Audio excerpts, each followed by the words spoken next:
Hey everybody, Levi Walker here with Candace Donahue, and today we are starting our very first interview. Actually, Candace and I decided to go back in time, find all of our friends that have been in the business for as long as we have, which is ages, and find out how they've made it in this Biz Of Show and how they created their own path. And today we have a very exciting interview for our very first one. One of my favorite people I've ever worked with in the whole wide world, Mr. Eric Martsolf. Oh, Levi. How you doing, buddy? I'm doing really awesome. And so let me just say a little bit about Eric. Eric is kind of a big fat soap star. He's not fat, but he's a big, huge soap star. Eric and I met at Dollywood in 1994. Ooh, 94. Wow. And what's funny about that is we were doing theme parks, and Candace and I met doing theme parks as well. Candace, why don't you tell him how we met? Well, we worked at Six Flags over Georgia together. We were amazing. Six Flags. Oh, you were amazing. You were just amazing.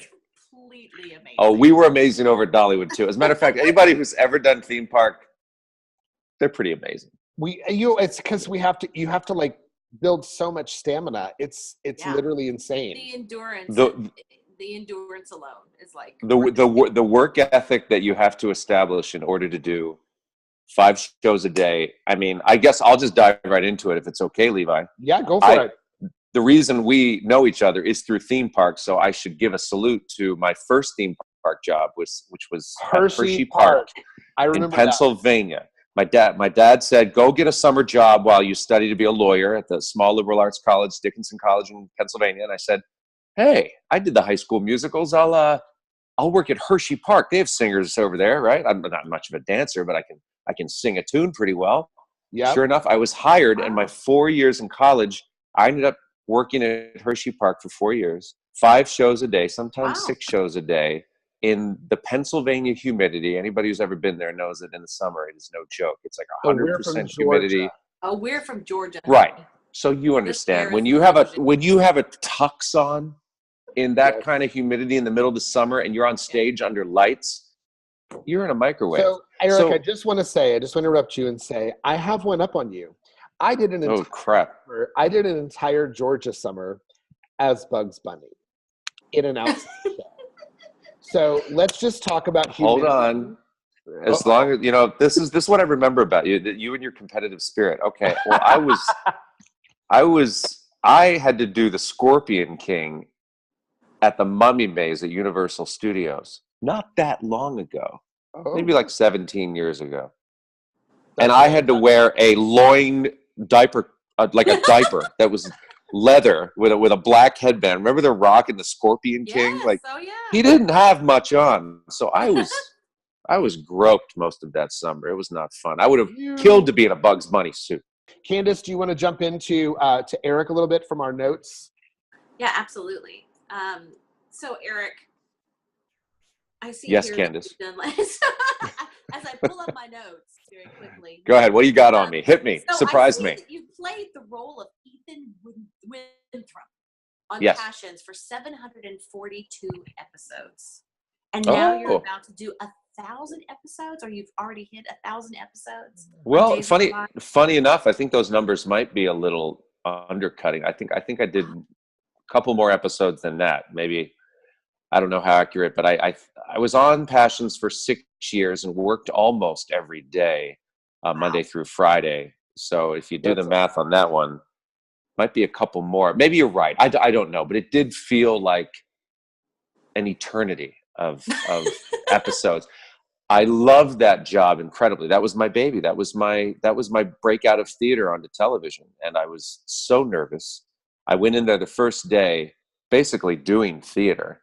I walked onto set, and my first line was, "I can't believe she's gone," because I just watched the love of my life get put to death because she'd committed some crime. But she comes back to life in a later episode, so it wasn't a big deal.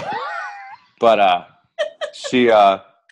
that was my first time. I'm like, I can't believe she's gone. And coming from theater, I'd just gotten off the Joseph tour, playing to these giant stadiums. And of course, I get on set and I go, "I can't believe she's gone." That's amazing. And the director comes down and she's like, "You don't have to play to Rosizi anymore. Like, the microphone is right there." And I'm, "Well, I'm just trying to project. I'm trying to make sure." They can catch it. Don't worry about She it. was like, actually, you could whisper. Yeah. And it would be better. And I've learned how to do that. Thing I know about, like when I've taken some like television, I never really was into doing television, but like when I've taken some courses, literally they're like, you can whisper and you'll be totally fine. It's okay. Yes. We can't whisper at places like Hershey Park and Dollywood. No. There's no whispering. Do you know that you were voted favorite actor on Passions for more than 80 weeks in a row on Soap Opera Magazine? Get out of here. That's crazy. It's totally from your Wikipedia page, because my friend has a Wikipedia page. What? Whoa. God, I'm learning a lot about myself today. Well, that's lovely. No, Soap Opera Digest has always been good to me. My whole career has been based on replacing characters. I've really only replaced 2 characters in my 15 years on Soap. It was Ethan Winthrop and Brady Black, both of which I was a replacement for. So that's not always an easy gig when you have to come in and take over someone else's already established role. So the magazines and the whole soap opera community have really embraced me over the years, and I'm still plugging away. I'm still doing it. I'm currently Brady right now. And you're and you guys just celebrated your 13,000th episode, is that right? Probably. No, you had you would know more than I would. You had a big cake and a whole thing, and it was like all news, right? We just got picked up for our 53rd season, 53 years. Holy days of our life. Oh, longest running show on television, to my knowledge. I mean, that's insane. And just for the record, Eric has found a wonderful wife who I personally adore, and 2 amazing kids. And I'm going to show you real quick. I did a photo shoot with these guys, and they are these are them. And I love this shot so much. They're so beautiful. Like, are they going to model? Levi, thank you. Guess what? Mason he booked a commercial yesterday. Get out of town. Well, get this, but he books the commercial, but then the company says, well, we're not exactly ready to put the toy out yet. We haven't produced the toy, but we'll keep him in mind. But what are you talking about? Like, you don't have the product before you book the child for the commercial. But he's only been on 2 auditions, and he's 1 out of 2. Do you believe this kid? Exactly. So I'm telling you, he's going to be great. When I first saw you on Passions, I mean, we had hooked up in LA and said hey and hung out, and then you kind of disappeared because you just gotten married, and and then all of a sudden one day, like I'm like the TV's on, and I walk past it and I look over, and there was Eric, and my mouth hit the floor. That's how you found out that I was on the show? Yes, that's how I found out. And I was like, you are so perfect for this job, because I mean, here's the thing, right? So I don't know, like some people might think it's kind of a bad thing, but you're kind of like cheesy, but like in the best way ever. Like, and it's awesome and entertaining, and like, and it's incredible. And it's just, those soap operas are like the perfect avenue for you. So I wanted to know, like, did you plan on being in soap operas, or why did you choose Passions? How did that happen? Man makes plans and God laughs at you, right? I had planned to be an attorney. I had planned to be a lawyer, and this whole acting thing was something I was just supposed to get out of my system. And the problem is that the first job I was offered in New York was a singer on a Hawaiian cruise ship. Yes. I went to New York to get it out of my system, to be like, all right, this is ridiculous. The failure rate is so ridiculous in entertainment. Why would I throw myself into that kind of pool? I'll just do it for a little while. But I got spoiled. I kept booking these jobs, which were just too good to turn down. The Hawaii, the Smoky Mountains and Pigeon Forge, and it just got under my skin, and I couldn't let go of it. But as far as how I decided to get into it, it was just all kind of fated for me. I didn't plan to get into soap operas. But so did you have like an agent, and they were like, hey, you got called in for this show called Passions? And that's Levi, no, I got off the Joseph tour, which I was on for 3 years. And when that tour ended, I was going to go back to Broadway and battle to be Gaston, because I wanted to do that role. But it was Jodie Benson, the Little Mermaid, who became very good friends of Lisa and me. And she's the one that convinced me to go to LA and shoot for television. I was a fish out of water. I said, Jodie, I don't know the first thing about being on TV. She just said, so true. When you're in New York or you're doing musical theater and someone says LA and TV and film, you're literally like, what? It's a foreign monster. It's apples and oranges. It's like the people in LA and you're like, I did Broadway shows and they're like, what? And I'm like Wicked. And they're like, oh. And then they go, oh, you did Wicked. That's so cool. And you're like, no, I didn't do Wicked. That's the Wizard of Oz thing. That's the thing. I just had to explain to you that Wicked was a Broadway show and I did something like that. You know what I mean? In any case, Jody convinced us to do that. I found myself sleeping on the couch of one of Lisa's friends in the middle of North Hollywood. Not wanting to even drive my car around because I felt I would get lost if we had this big Thomas guide at the time where it showed the roads and everything, and I did not want to leave. They sent me out to get vodka one night. I'm like, I'm not going. You're never gonna see me again. So, but it was from there that I met somebody who did children's theater, and I ended up doing a guest spot as Conrad Birdie in Bye Bye Birdie for this children's theater company. Not very excited about it because I'm like, what happened? I was on a Broadway tour, now I'm doing kids theater. I get a knock on my door that night after the show, and it was the manager of one of the girls in the show. And she said, do you have an agent here in town? I'm like, no, I don't. She's like, well, I'm primarily a kids agent, but I would love to rep you and to throw your name around. And I took her up on that.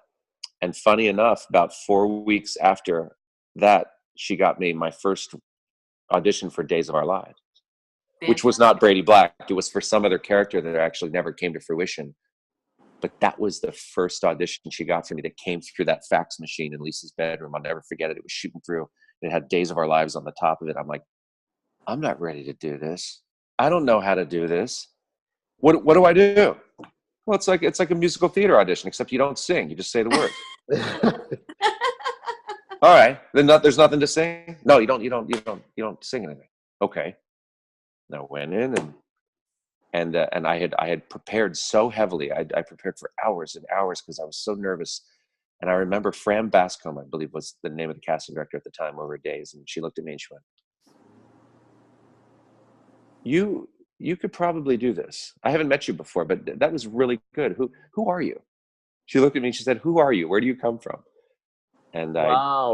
I said, "I just got off the stage." She's like, "Well, keep going. Keep at this."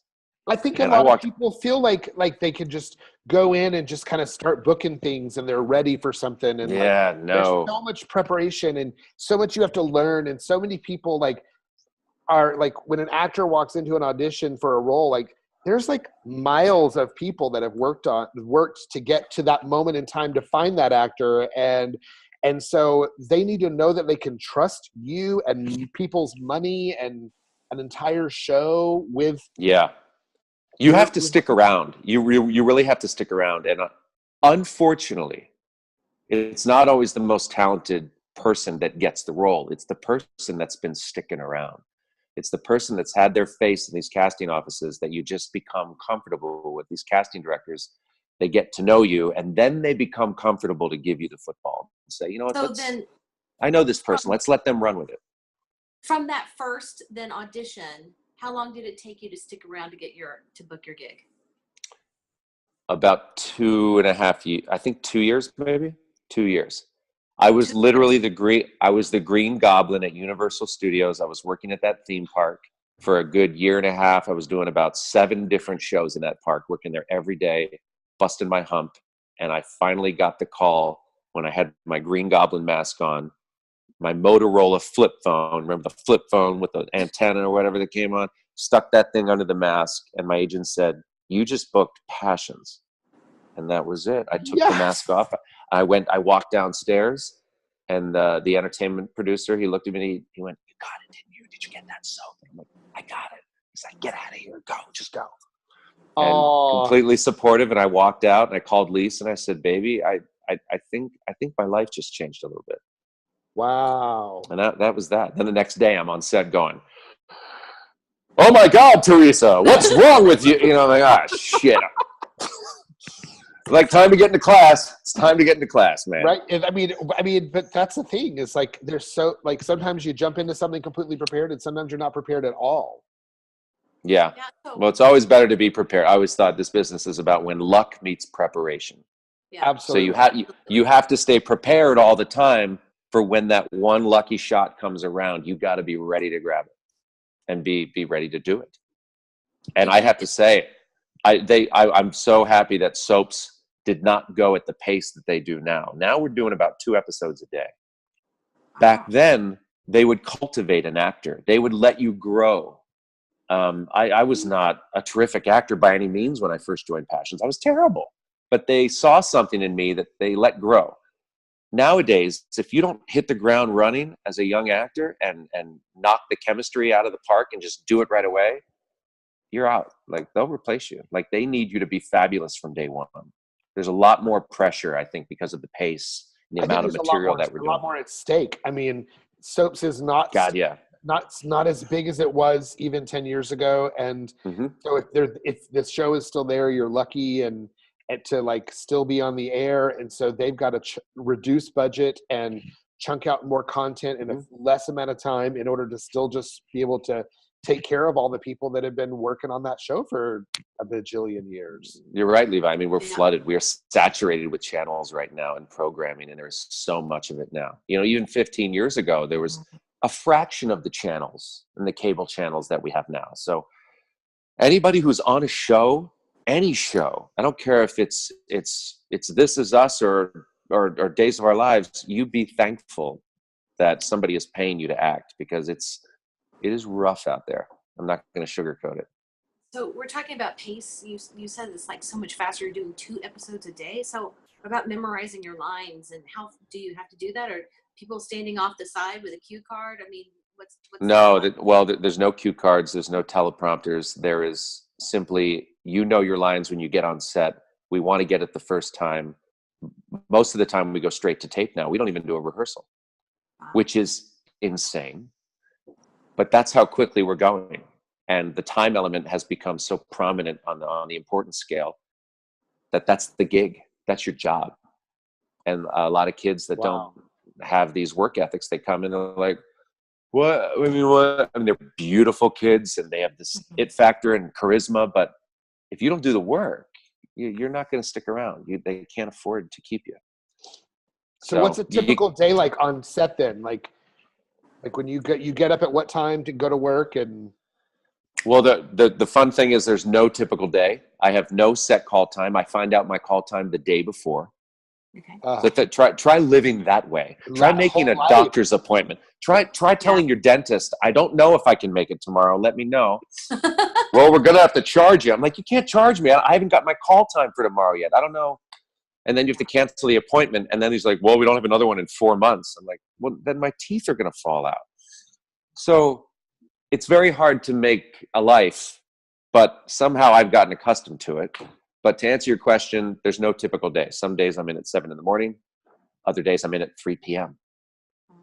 But all in all, I'm usually only there for maybe 4, maybe 5 hours. And we always have a hard out at 4:30, which means I'm always at home having dinner with my family, which is invaluable as an actor.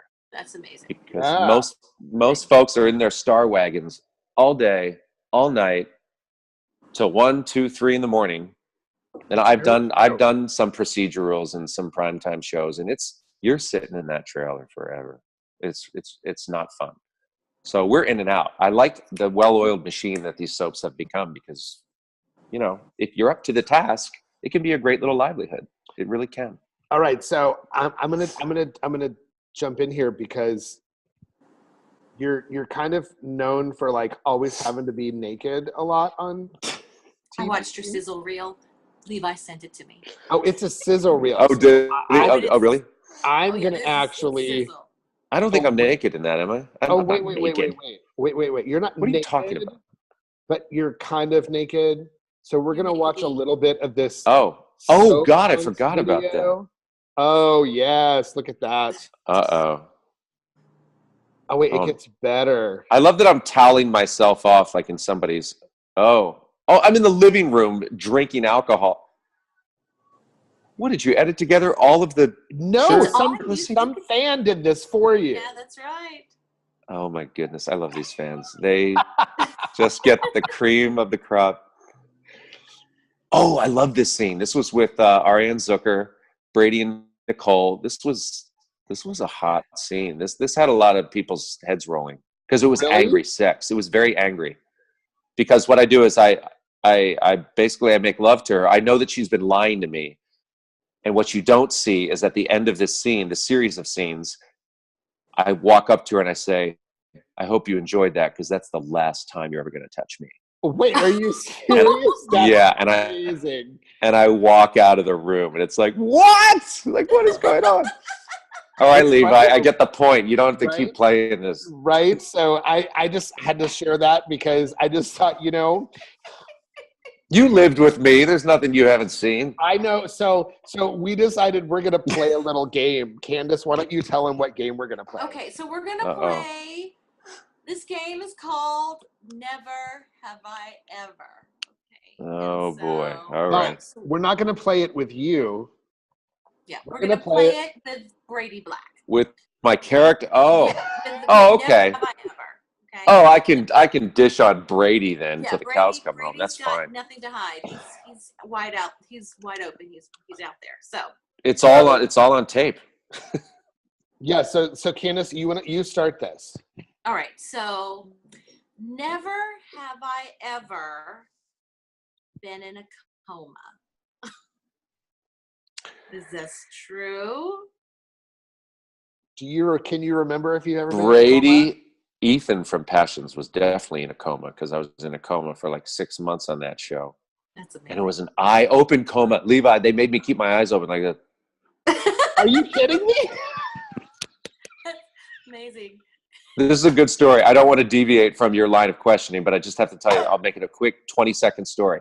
So they say, Ethan, you're going to be in a coma, but we want you to keep your eyes open. I'm like, okay. There was an air conditioning vent above the set blowing down Freon into my eyes. And so it would make me start tearing up. Soap Opera Digest awarded me Performer of the Week because they thought it was so interesting how Ethan was crying. He was hearing how people were talking to him, even in his coma state. But you could see the tears so you could hear him. I mean, he could hear them, but he's in a coma. But it's crazy because he's crying, but he's in a coma. So that was great. Oh my God. Anyway, I don't believe Brady. So Brady Black, never have I ever been brainwashed. Brady has never been brainwashed. No, I have not. Aha. Never have I ever been a drug addict. Oh, all day long. Yes. Really? Oh, Eric, you're so not a drug person anyway. No, but I'm not. I'm totally not. So it was a stretch for me. But I'm going to correct your question. He's always going to be an addict. Once an addict, always an addict. Right? Oh, so what kind of drugs is Brady Black doing? Brady is an addict right now. He's addicted to everything, Levi. Substances, power, women. Ooh. He can't stop proposing to women. He wants love so badly. Just on the air show 2 days ago, he proposed to this woman, and she told him to screw off because he was messing with her, and there was a whole bunch of lies involved, what have you. But he's addicted to everything. Truly. Oh wow. Okay, so alcohol and cocaine are his biggest demons. Okay, we're gonna do like a little bit of a speed round here. Never have I ever been possessed by a demon. Never. Never have I ever had an evil twin. Never. Never have I ever buried a woman alive at a sarcophagus. Yes, he has. How did you know about that? I don't know. Tell me about that. I was just random. Really, it was totally random. One summer, Brady Black, in the midst of his alcoholism, decided that he was going to bury the one woman that everybody in the town pretty much despised. He was going to bury her in a sarcophagus in the Kyriakis Mausoleum and stick a video camera in there, and he's going to sit in his bedroom and taunt her and watch her pound on the top of it and let me out. He's put a food tube in there. He kept this woman alive in the sarcophagus just to mess with her. What? That's how crazy this dude can be.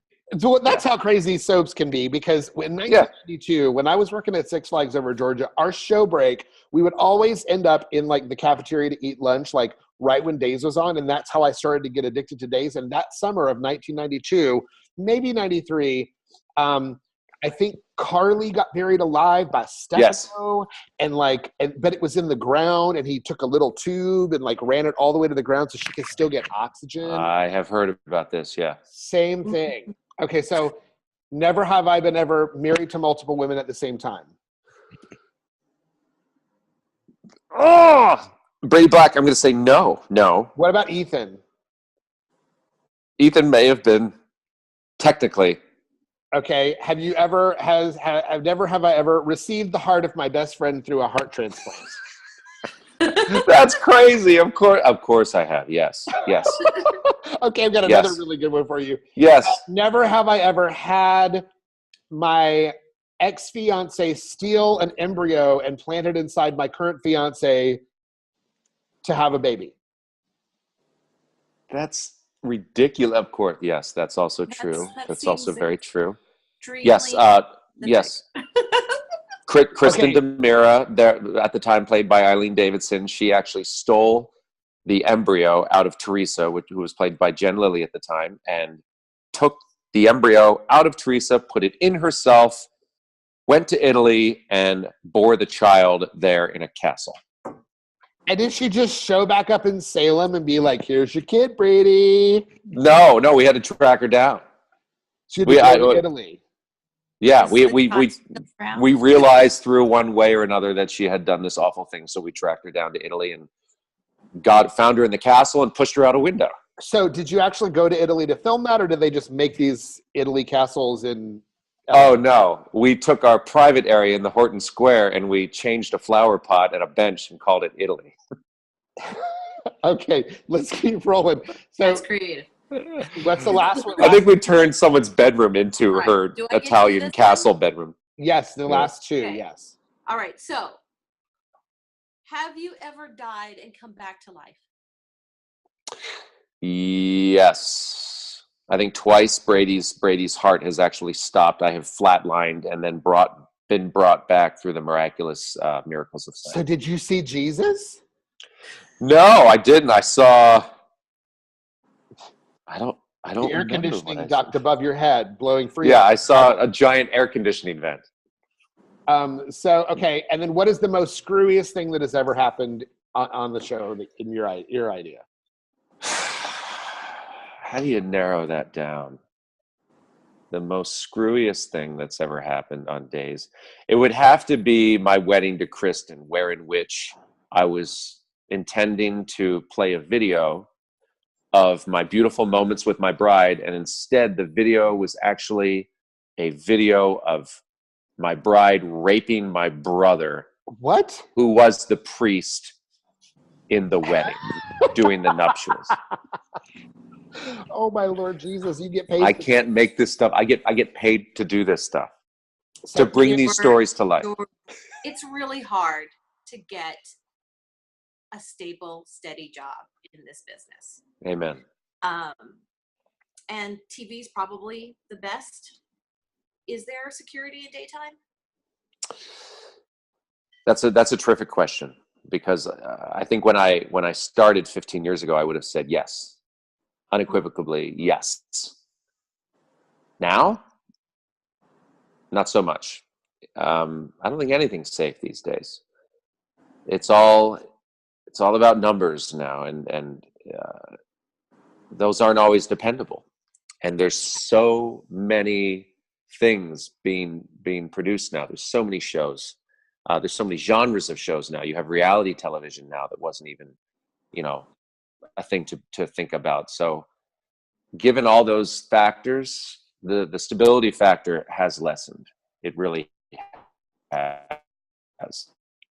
Even soap operas, as amazing as they have been, we only have 4 left. We used to have 9, 10 of them at one point, and so it's scary, and it's constantly on my dinner table with my family, and we're always thinking about when that genre decides to go away, what am I going to do? And it's a scary tale. It is. But right now we're good. We got picked up, and come on.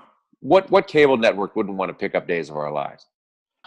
The reason that we're doing this is we found a lot about your trajectory of your career, what you've been doing, but I want to talk about like where we are as adults now. I mean, we all met when we were 20s, right? So there's all these kids that are in their 20s and 19, 20, and and they're trying to figure out this business. And there's not a lot of education, and the whole game has changed. So I want to hear from you.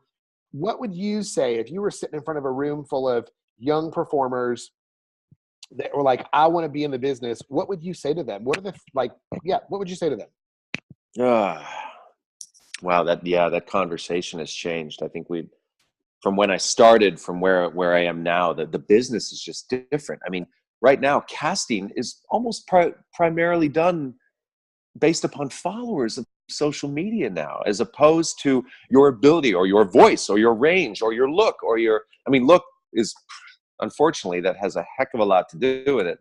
But your social media presence is becoming such an important aspect of this industry, much to my chagrin. I wish that wasn't the case, because I don't think that produces longevity with characters and actors. I think it's important to get initial numbers on a show. Hey, look at how many people are watching our show. But if you don't have a true talent with somebody with the it factor to create something worth watching for a long period of time, the show's going to live a short life. I think we're setting ourselves up for some interesting shows off the bat, but they're not going to have any longevity. Right. And I think that's a very bad thing. But I would tell, my main message to young people has not changed, and that is that there are no small roles. Mm-hmm. Don't turn down a small role in a small community theater because you think you're better than that, or you think you deserve to be Danny Zuko when the director just wants you to be a T-bird in the back. Use those moments to sit back and watch what's going on downstage. Watch the people that got their chance and learn. You got a front row seat to watch what works and what doesn't. And that's with TV, with stage, with everything. Take those opportunities to be in the back and be in the chorus, because when your time comes to be the ingenue, you'll know, because you'll have watched and seen their progress or their downfall, whatever's going on. But you need to learn before you fly. You need to walk before you fly. And I think kids these days, they want to be famous. That's the wrong reason to get into this. It'll never go the way you want it to, if that's your primary reason. I have very famous friends. I have gigantic, rich, famous friends, and it's not everything they thought it was going to be. It doesn't manifest into happiness. I think the happiest I was when Lisa and I were in North Hollywood, like working at theme parks. I think that's when we smiled and laughed the most in our lives out here in Hollywood. So that's not the primary thing. Every performer has like their idea of success then. Like, so let's say you're on a soap. People see you all the time. You won an Emmy. You embody what most actors would say, hey, that guy there, he's so successful, I want to be like him. But what would you say is your definition of success? Like, what is success to you? It sounds incredibly cheesy to go back to what you were saying, Levi. It's happiness. It's just waking up every day and being excited to go to your job. That's a huge one. Yeah. If you have a gig that you wake up and you look forward to a Monday morning, you're in a good position. I look forward to Monday mornings, and I don't know a hell of a lot of people that do, because I can't wait to get back to work. As far as the Emmy is concerned, it was a beautiful night. It was awesome to be recognized by your peers in that kind of scenario, to have them say, "My God, you were good." But it was 4 minutes. It was 4 minutes of my work that was judged, analyzed, and I came out on top that year. Yeah. But Wow. we work a lot more than 4 minutes in a year. It doesn't encapsulate everything you do in that year. I wish they would give out Emmys that was more definitive of what you did all year as an actor, as opposed to having really a good 4 minutes of tape. Yeah. I don't know if we'll ever be able to do that. That may never come to fruition. I don't know how it would, but I'm honored to have it. But at the same time, it's a nice trophy. But Yeah, it doesn't. You don't wake up thinking about it every day. You don't go to bed thinking about it every night. You it just doesn't change. you move on. I think people, like, they want to get these awards and they dream about having that moment where you're like, I want to thank this person and that person. But like, the reality is that when something like that happens, the next day you just go back to work. And yeah, you wake up and you make an omelet and you get in your car and you fill it up with gas and you go to work, even after having won an Emmy 24 hours beforehand. And you're not treated differently, you know. As a matter of fact, you're usually the butt of many jokes. Okay, Emmy winner, you know, okay. But at the end of it, you're only as good as your last line. Mm. I always loved that. You're only as good as your last scene. Right. So you don't just win it and say, well, now I'm good, so now I don't have to try as hard. Wrong. In this town, in this business, there is always going to be, I got 6,000 dudes lined up waiting to be Brady Black. The minute that I don't think I should do it anymore, I'm too good for this. I should be on primetime. I should be doing big movies. That's fine. People can reach for that, but make no mistake, that hole is going to be filled because people are anxious and willing, and their value systems are intact because they know how lucky and good a job like this is. I want to jump in here because you said something that was really interesting. I did? Yeah, one thing. Good. Just make sure that makes the final cut, will you? You were saying, you were talking about how there's 6,000 people waiting for you to say, hey, I don't want to leave this job. I'm just waiting for him to leave this job. And people think, oh, I need to be doing primetime, or I'm better than this, or I'm better than that. And the reality is that you're making money and you're making a living doing what you love. And this is your path and your journey. And so I want to ask one last question that's in relation to that. What would be 3 things that you would tell a young performer these days? 3 bullet point things. Young performers out there, stay humble. Stay humble. Remember where you come from. And if you come to LA, you have to remember, if you were 1 in a million in your hometown, know that you're going to come out here and you're going to sit in a casting office and you're going to see 120 guys that look exactly like you, that are just as talented because they were 1 in a million in their hometown. So come in here, know your statistics and be humble about it. Number 2, there's no small roles. Do not turn anything down because you think you're above it, because you're not. Okay? And number 3, do it because you have to do it. Because there is nothing else in this world that churns your butter and makes you go like acting and taking on a character and making it come to life and the fulfillment that you get. If you don't enjoy the job, don't do it, because it is hard. It has more rejection out there than any other occupation in the universe. You will hear 8,000 no's before you hear your first yes. So be prepared for that. If you have a soft skin, consider being an accountant or something, because acting, it's not for the weary. It's difficult. But if you love it and you have to do it, give yourself the chance to do it and to make that dream come true, because it can happen. Candace, you want to say anything? I just, since you've been doing this for so long, is there something that do you have any regrets thus far? Do you know what I mean? Did you have something that you went, oh God, I really should have gone and I've done this, but I, didn't, or, I should have studied with this person, or do you have any of those kind of moments where you just look back and go, wow, what was that all about? And then you've matured through it. Yeah, I don't have a heck of a lot of regrets. I think when you reach a certain point in your life, you realize that what's the point of regretting any step of your journey? It's my personal journey, and every mistake that's happened, every time I screwed up, that's always been a learning experience. That's always made me better. As a matter of fact, there's nothing that success doesn't really make you better.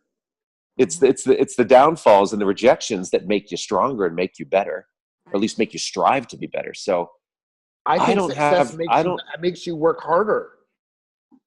You think success makes you work harder? I think once you start to achieve a level of success, all of a sudden the expectation is bigger and the task list gets bigger. Your team gets bigger.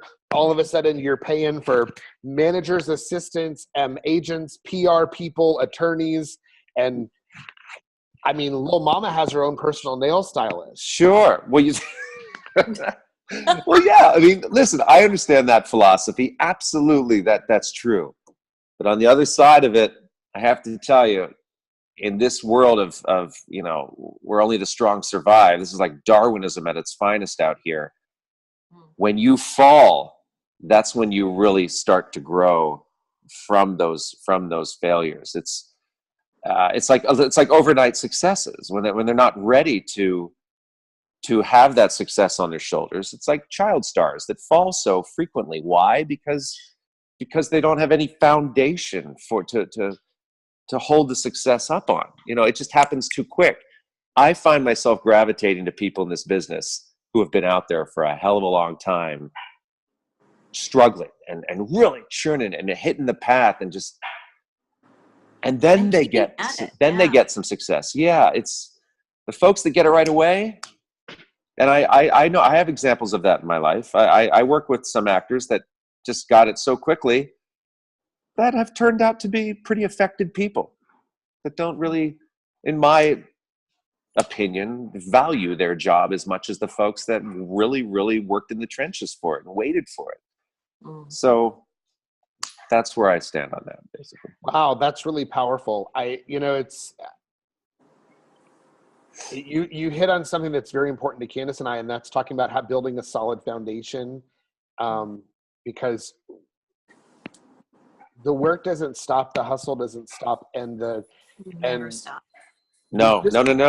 I have an Emmy up there on my mantle. My hustle hasn't stopped at all. I'm You still never arrive. There's never a moment where you say, no. I arrived. It's not like you don't get on a bus and you get to your final destination. I've made it. No. There's always people waiting to do it. They're waiting to do it better and stronger and faster, and you have to be ready for that. You have to earn your job and your position every day.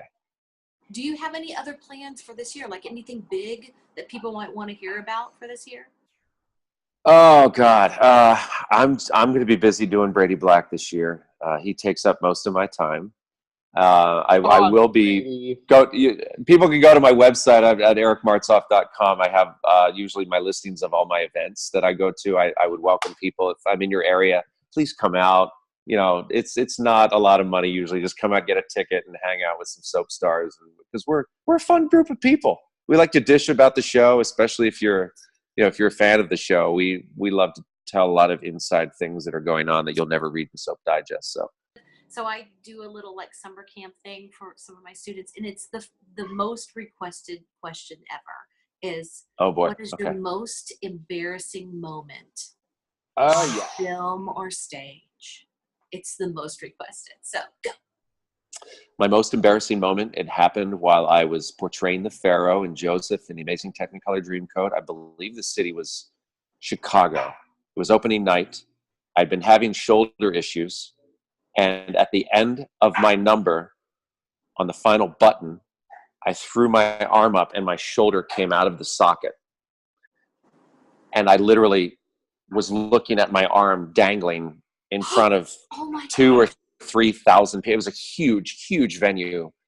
And I've never felt panic and fear like that.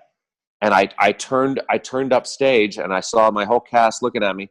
And I shoved my shoulder back into my body, turned around, looked at the conductor who had stopped the song, and we mutually went right back into the song. It was that Elvis number. So I'd been twirling doing the whole Elvis thing, winging those shoulders around, and time had worn down my rotator cuff, and my arm just fell out of my body, like live on stage. So I wouldn't say... Hold on. It wasn't embarrassing, but it was definitely one of those moments of, oh shit, like what do I do? Let me get this correct. Let me get this right. So basically what you're telling me is that you did a big giant Elvis number, you ended it with your arm, and you were like, boom, your arm falls out of socket, you're like, hey ho, you turn around, you go bam, and you look back at the conductor, and then you finish the song? That's epic. if you recall it in Joseph, if you know the Pharaoh's tune, he actually does it twice. He ends the first time, and then Joseph said, "Could you tell me a little bit? I didn't quite get the part about the cows. Yep. Right. or something. And then he ends up going, "Oh boy, pay attention, Joe, come on." And then I do the whole song again. And it was in that moment. I shoved it. And then my Joseph at the time, he looked at me and went, "All right, should we keep going?" I'm like, "It's okay. It's okay." Okay. Pharaoh. Yeah. That's an epic story. That's not embarrassing. Like, I pooped my pants in front of 25 people in the oldest opera house in Germany. Amazing. That's embarrassing. I want to know embarrassment. Tell me your. I don't have a poop my pants story, Levi. I don't have that for you. But I have twin boys, so I've been dealing with people pooping their pants for a long time. You certainly do. Embarrassing? I don't know. I mean, I'm kind of like you. It's like, well, it is what it is. I mean, I remember thinking to myself, this sucks, as I've got, shit running down my jeans. Right. And like on stage, but I literally was like, this might be the funniest thing that's ever happened to me. I tend to see the funny in it. Yeah. I don't get embarrassed and want to go in a corner. I kind of want to shine a light and go, look what happened to me. Because that's why I love live theater. I miss theater so much because of the spontaneity and that whole, anything could happen out there. TV is safe. You get to have takes. You get to set things up. Theater is warfare. I know. I always say TV and film is for wimps. Yeah, I've been a wimp for 15 years. Try doing theater. I mean, at some point though, you get tired of being being in theater is tough, man. I'm glad I did the theater because I think that set me up for a damn good work ethic for what I do now. Well, and when costumers come to me and say, we got to do a fast change, and they're like, do you want to come to your dressing room? I'm like, no, just do it on the side of the set there. If it's a fast change, and I can get dressed into a new outfit in less than 30 seconds. And producers are like, that's how you do it. Why can't everyone, oh, shoot. Oh my God, did you see that? I did. That was. Wait a minute. That was the most embarrassing thing that's ever happened. I'm going to make sure and put that in the video here. There we go. Look at and I'm back. Hey. And we're back. That was so funny. I was like, I know you're being dramatic like Levi. I talk about myself in third person sometimes. Yes, I noticed that, Bob Dole. Well, I'm trying to learn how to be president of the United States. Okay. But last question. Then we're gonna wrap this up. Is what do you see your future look like? Like, how do you envision that as far as planning the longevity of your career? Like, what does that look like to you? You've got a family, you've got kids. Like, I mean, these guys are really talented. All the little sports videos that they're doing that you're sharing on social media. I mean, it's nuts, the stuff that they're doing. They are little stud muffins. They're by far my favorite and greatest creation, as most parents will say about their kids. But kids change everything. As far as my future is concerned, honestly, if Days of Our Lives went for the next 20 years, I would probably stick with it. I love the job. At the same time, do I have ambition in other areas? Absolutely. I'm on this show because I love it and because it's good for my family and for our lifestyle. It still allows me to be active with my children and my family and be an actor as well, which a lot of folks can't say. If they're in Bulgaria shooting a film, they can't make their kid's soccer game. You can't. So I think the trick is to have a nice, healthy balance of finding projects in my downtime, as you're familiar with, when I went to Vegas and did a little 4-week stint and got to have some stage time, which you were very instrumental in getting for me, and I thank you for that, Levi Walker. Oh, thank you. You're a good friend. You're a good friend. You're visiting with me. That's just it. Yeah, we'll I'm sure we'll find some other things that we can do together. But the future is always uncertain. Every time I plan the future, I always get surprised. So I hope I'm happy. I hope I can afford my kids.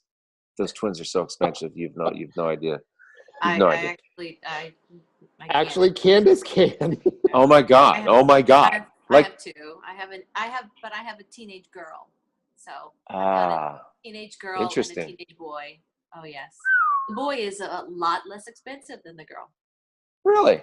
I can imagine that. But so even with two boys, I can imagine having two girls, but I have two boys and I'm just sneakers alone. I'm buying them new sneakers like every 2 months and I can't afford it. Wow, it's a lot, right? Why are kids sneakers like $180? I don't know. Or I don't get Take it. those boys to the Costco and be like, "There's a bucket of shoes." Oh no, there. they I'll won't. take I out two. can't do that to them. I can't do that. I'll go Nordstrom Rack though. I'll pull that crap on them. But even those are beautiful shoes. Even those are 120. Whatever. To answer your question, buddy, I could guess about what the future is like, but then I would probably be wrong anyway. So I'm just going to keep rolling the wave, enjoying this life that I have, which is not too shabby. And when the sun rises the next day, I'll wake up and I'll hit the ground running. Well, thank you so much for doing this interview with us. We really Thank you, appreciate it. man. And this is Levi and Candace. with our good friend Eric Martsolf. And you guys have a great day. Thanks so much for watching. Bye-bye. Bye. Peace out. Thanks again for watching Biz of Show Live with Levi Walker and Candace Donahue. If you like what you see, please share the video. And of course, join our Facebook group, Biz of Show. Can't wait to see you inside.